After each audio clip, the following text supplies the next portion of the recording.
बाळापूर तालुक्यातील निंबाफाटा इथं शेतकऱ्यांच्या पिढीजात व्यवसायावर आणखी एक घाव बसलाय। खतांचा काळा बाजार, शेतकऱ्यांना वेटीस धरणे, अनधिकृत पैसे वसूल करणे आणि शासनाच्या यंत्रणेची उघडपणे पायमल्ली करणारे प्रकार इथं सर्रासपणे सुरू आहेत। शासनाकडून पुरेशा प्रमाणात युरिया आणि डीएपी खते उपलब्ध असूनही काही कृषी व्यावसायिक शेतकऱ्यांना खत संपले असल्याचं सांगून दुसरे महागडे खत घेण्याची सक्ती करत आहेत। त्यामुळे आर्थिक विवंचनेत असलेले शेतकरी अजून अडचणीत सापडले आहेत।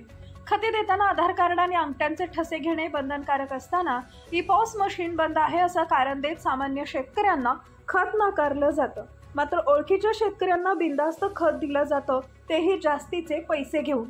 शेतकऱ्यांना खत देताना बिल तर दिलं जातं, मात्र प्रत्यक्ष घेतलेली रक्कम जास्त असते। सीसीटीव्ही कॅमेरे तपासल्यास याचे पुरावे सापडू शकतात, कारण विक्रेत्यांकडून कमी बिल देऊन प्रत्यक्षात जास्त पैसे घेतले जातात असा आरोप शेतकऱ्यांनी केला आहे। हा प्रकार नियमितपणे सुरू असून यावर कुणाचाही वचक उरलेला दिसत नाही।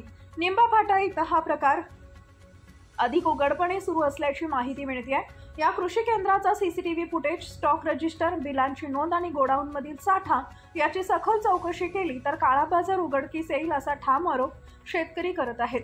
या प्रकरणाची सखोल चौकशी करून दोषी कृषी व्यावसायिकांवर गुन्हे दाखल करून लायसन्स रद्द करावी अशी मागणी बळीराजाकडून केली जात आहे। India news R7 Kazi Mehndi. Subscribe now and press the bell icon. Never miss an update.